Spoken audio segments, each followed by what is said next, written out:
تہجد کے وقت جب سجدے میں سر رکھ کے کہو گے سبحان ربی العالی، تو پھر اندر سے ایسی روشنی پھوٹے گی، اندر بوٹی مشک مچایا اتے جاں پھلاتے آئیو، پھر کیفیات نصیب ہوں گی، پھر من میں چراغا ہوگا، آؤ اپنے آپ کو مالک کی چوکھٹ پہ لے جاؤ، اس کی دہلیز پہ لے جاؤ۔ ہمارے بزرگ فرمایا کرتے تھے سونے سے قبل 5 انگلیاں بھی گن لیا کرو، 5 نمازیں بھی گن لیا کرو۔ اور اگر تہجد نصیب ہو جائے، کتنے خوش نصیب ہیں وہ لوگ جو سحری کا اٹھنا پا لیتے ہیں۔ ایک روایت میں آتا جب سحری کے لمحے ہوتے ہیں تو شوہر اٹھتا ہے اور اپنی بیوی کو بھی جھنجھوڑتا ہے، لیکن نیند کے غلبے کی وجہ سے وہ اٹھ نہیں پاتی۔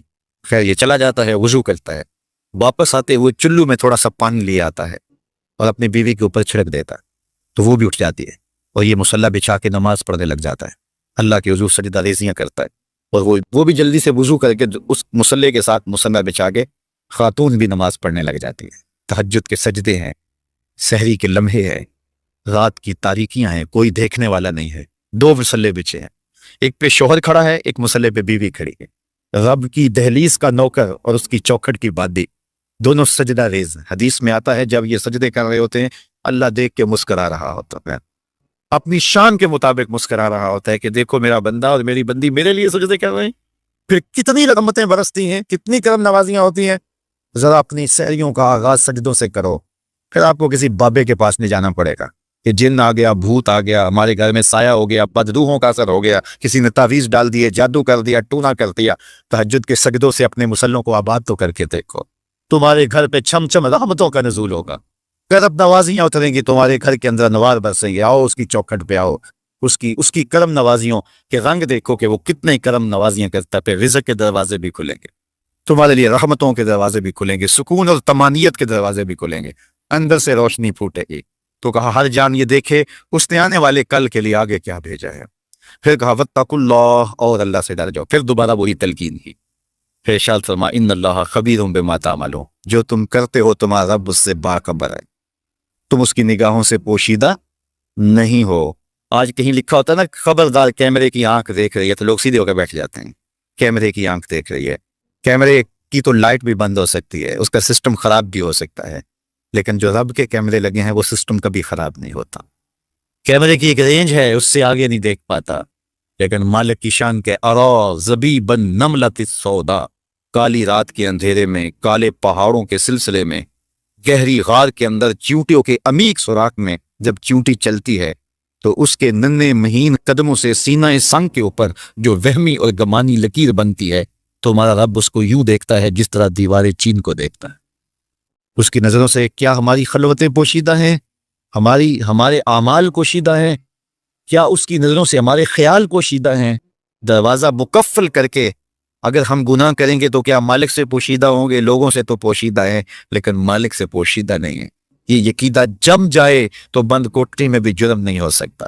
آپ دیکھتے نہیں ہیں کہ جب دروازے مکفل کر کے بت کے اوپر بھی موٹا کھیس ڈال کے زلیخا بولی ہے تلک یوسف اب تو آ جاؤ، اب تو کوئی نہیں دیکھ رہا، تو جناب یوسف نے کہا کالا معاذ اللہ، میں اللہ کی پناہ میں آتا ہوں، تو اپنے اس بے جان بت اور مجسمے سے بھی حیا کرتی ہے اور اس کے اوپر بھی جو دیکھ نہیں سکتا پردہ ڈال لیا ہے، اور میں اس سے حیا نہ کروں جو 7ویں کوٹلی میں بھی دیکھتا ہے۔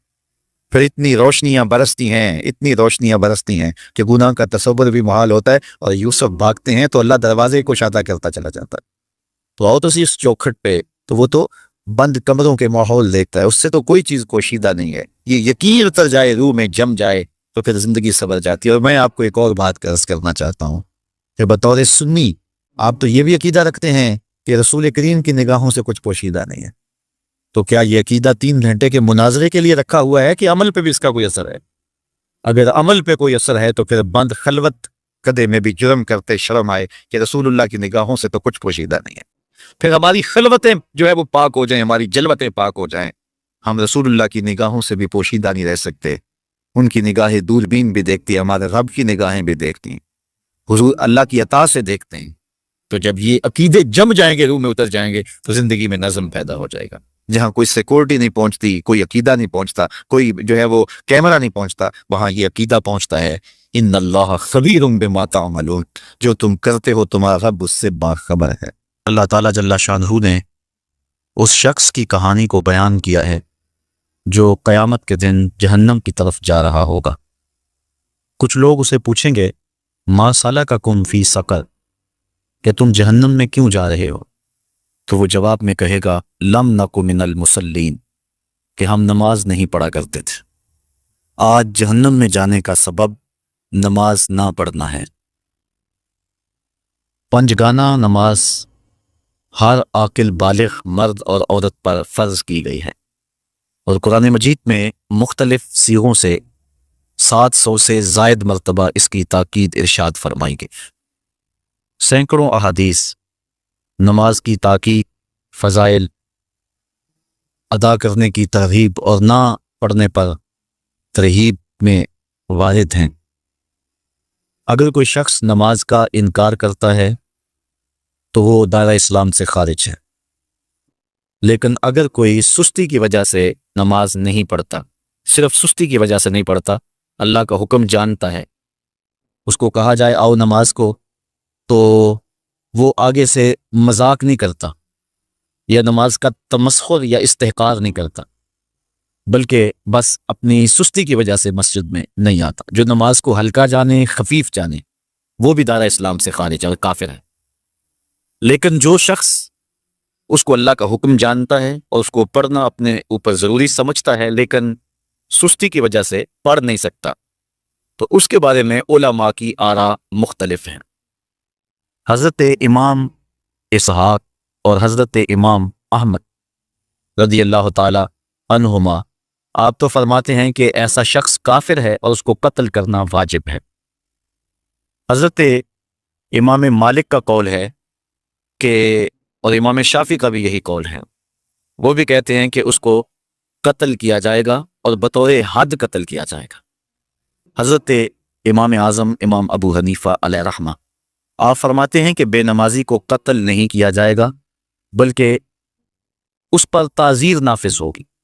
یہ حاکم وقت کی ثواب دید پر ہے کہ وہ اس پر کیا سزا دیتا ہے، اور فرمایا اس کو 7 قید کیا جائے گا اور توبہ کے لیے اس کو زور دیا جائے گا۔ اگر وہ توبہ کر لے تو اس کو قید سے باہر نکال لیا جائے گا، ورنہ اس کو قید رکھا جائے گا۔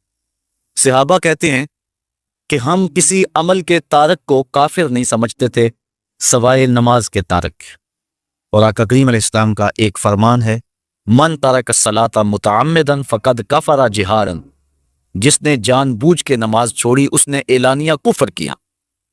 امام اعظم امام ابو حنیفہ علیہ رحمہ وہ فرماتے ہیں کہ یہ حدیث محل ترہیب میں ہے، گویا اس نے کافروں والا کام کیا، اس لیے آپ یہ فتویٰ دیتے ہیں کہ اس کو قید کیا جائے گا اور نماز کی پابندی کا زور دیا جائے گا، اور وہ توبہ کرے تو اس کو چھوڑ دیا جائے گا۔ لیکن باقی ائمہ بعض کہتے ہیں اس کو حداً قتل کیا جائے، اور امام اسحاق اور امام احمد کہتے ہیں اس کو قتل کرنا واجب ہے۔ تو بے نمازی جو اللہ کے حکم کی پابندی سستی کی وجہ سے نہیں کرتا، یہ اس کے لیے حکم ہے۔ جو شخص تحقیر کرتا ہے نماز کی، ہلکا جانتا ہے، تمسخر اڑاتا ہے یا اس کا انکار کرتا ہے، تو اس کے بارے میں علماء کے اندر کوئی اختلاف نہیں ہے، وہ ائمہ اربعہ کے نزدیک کافر ہے، دائرہ اسلام سے خارج ہے، مرتد میں۔ لیکن سستی کی وجہ سے نماز نہ پڑھنے والا، اس کے بارے میں علماء کا یہ موقف ہے۔ حضرت غوث اعظم الشیخ سید عبد القادر جیلانی علیہ رحمہ آپ فرماتے ہیں کہ بے نمازی کو مسلمانوں کے قبرستان میں دفن نہ کر۔ حضرت سلطان باہو علیہ رحمہ آپ کا قول ہے کہ بے نمازی سے خنزیر بھی پناہ مانگتا ہے۔ حضرت شیخ سعدی شرازی فرماتے ہیں بے نمازی کو قرض نہ دو، جو اللہ کا قرضہ ادا نہیں کرتا تمہارا قرض کیسے لٹائے گا۔ اب آئیے ہم حضور علیہ السلام کے فرامین دیکھتے ہیں اس حوالے سے۔ حضرت جابر بن عبداللہ انصاری رضی اللہ تعالی عنہ سے مروی ایک روایت جس کو امام ابو داؤد نے روایت کیا، امام نسائی نے روایت کیا، دیگر محدثین نے روایت کیا۔ آقا کریم نے ارشاد فرمایا بین الرجل و بین الکفر ترک الصلاۃ، آدمی اور کفر کے درمیان ترک صلاۃ ہے، یعنی بندہ مومن اور بندہ کافر کے درمیان ترک صلاۃ ہے۔ جو نماز پڑھتا ہے وہ مومن ہے، اور جو نماز نہیں پڑھتا تو وہ کافروں والا کام کرتا ہے، یا دیگر ائمہ کے نزدیک وہ کافر ہے۔ یہ ترہیباً نہیں بلکہ یہ حکم ہے۔ اور حضرت